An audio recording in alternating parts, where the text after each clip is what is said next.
नमस्कार दोस्तों, मेरा नाम अभिषेक है। मैं प्रभात एग्जाम के करंट अफेयर शो के 117वें एपिसोड में आप सभी का स्वागत करता हूं। तो चलिए शुरुआत करते हैं आज की वीडियो से। नंबर 1, आरबीआई मौद्रिक नीति समिति की बैठक।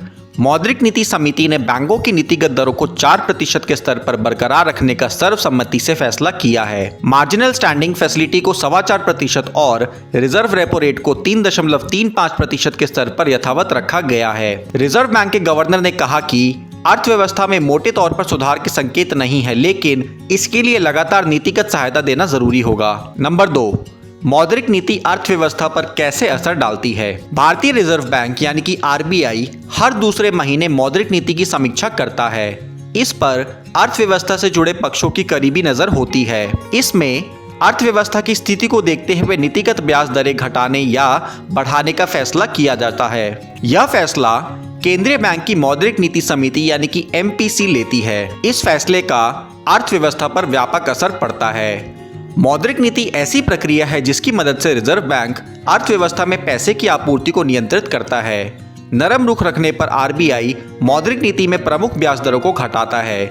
इससे अर्थव्यवस्था में पैसों की आपूर्ति बढ़ने का रास्ता खुल जाता है। बाजार में नकदी बढ़ने से आर्थिक गतिविधियां भी बढ़ जाती हैं। वहीं जब केंद्रीय बैंक अपना रुख कठोर करता है तो ब्याज दरों को बढ़ाया जाता है। इससे अर्थव्यवस्था में नकदी घट जाती है। इसका उत्पादन और खपत दोनों पर विपरीत असर होता है। इससे अर्थव्यवस्था की रफ्तार घटती है।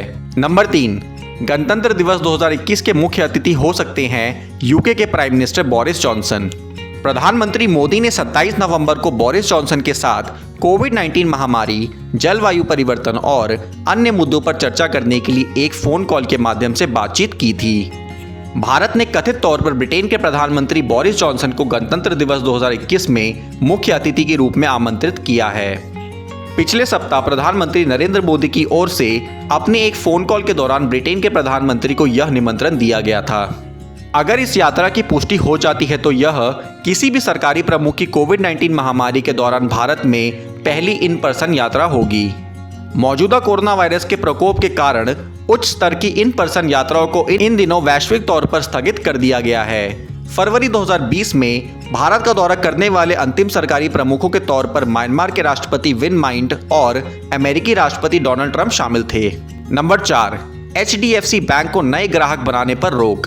भारतीय रिजर्व बैंक यानी कि आरबीआई ने देश के सबसे बड़े निजी बैंक एचडीएफसी से कहा है कि वह नए डिजिटल कारोबार शुरू ना करे और क्रेडिट कार्ड के लिए नए ग्राहक ना बनाए। बैंक ने ग्राहकों से तकनीकी खराबी के बारे में कई बार मिली शिकायत के बाद ऐसा किया है। यह आदेश 21 नवंबर 2020 को बैंक के प्रमुख डेटा सेंटर में बिजली की आपूर्ति बाधित होने से इंटरनेट बैंकिंग और भुगतान व्यवस्था उपलब्ध न होने सहित पिछले 2 सालों में बैंक के इंटरनेट बैंकिंग, मोबाइल बैंकिंग और भुगतान की व्यवस्था ठप होने की घटनाओं के संबंध में लिया गया है। नंबर 5, भारतीय मूल की अमेरिकी बालिका गीतांजलि राव को टाइम्स मैगजीन ने किड ऑफ द ईयर चुना। भारतीय मूल की अमेरिकी बालिका गीतांजलि राव को टाइम्स मैगजीन ने पहली बार किड ऑफ द ईयर चुना है। उन्हें यह पुरस्कार प्रौद्योगिकी के इस्तेमाल से दूषित पेयजल से लेकर अफीम की लत छुड़ाने और साइबर बुलिंग की समस्याओं से निपटने के लिए मिला है। दोस्तों, अब समय आ गया है आज के सवाल का। आज का सवाल है कि इनमें से कौन सा देश वर्ष 2021 के लिए फीफा की फाइनल रैंकिंग लिस्ट में सबसे ऊपर है। आपके ऑप्शन है इंग्लैंड, फ्रांस, ब्राजील या बेल्जियम। आप अपने जवाब हमें नीचे दिए गए कमेंट सेक्शन में बताएं। हम इस पर कल की वीडियो में चर्चा करेंगे। दोस्तों, पिछली वीडियो में हमने आपसे पूछा था कि भारतीय आईटी उद्योग के जनक के रूप में किसे जाना जाता था। दोस्तों, इसका सही उत्तर है option B, FC Kohli. Fakir Chand Kohli को दुनिया के सबसे बड़ी आईटी सेवा प्रदाता टाटा कंसल्टेंसी सर्विसेज की स्थापना के साथ भारतीय आईटी क्षेत्र में सतत विकास का नेतृत्व करने के लिए भारतीय आईटी उद्योग के जनक के तौर पर जाना जाता है। उनका जन्म 28 फरवरी 1924 को पेशावर में हुआ था। कोहली 100 अरब डॉलर की टीसीएस कंपनी के पहले सीईओ थे और उन्हें वर्ष 2002 में पद्म भूषण से सम्मानित किया गया था। इसी तरह कोहली को economic times for corporate excellence में वर्ष 2002 में लाइफ टाइम अचीवमेंट अवार्ड से नवाजा गया। उन्हीं के प्रयासों का नतीजा था कि आईबीएम जैसी बड़ी विदेशी कंपनी भारत आई और टाटा और आईबीएम ने साथ मिलकर काम किया। दोस्तों, आप में से उनको बधाई जिन्हें सही जवाब मिले।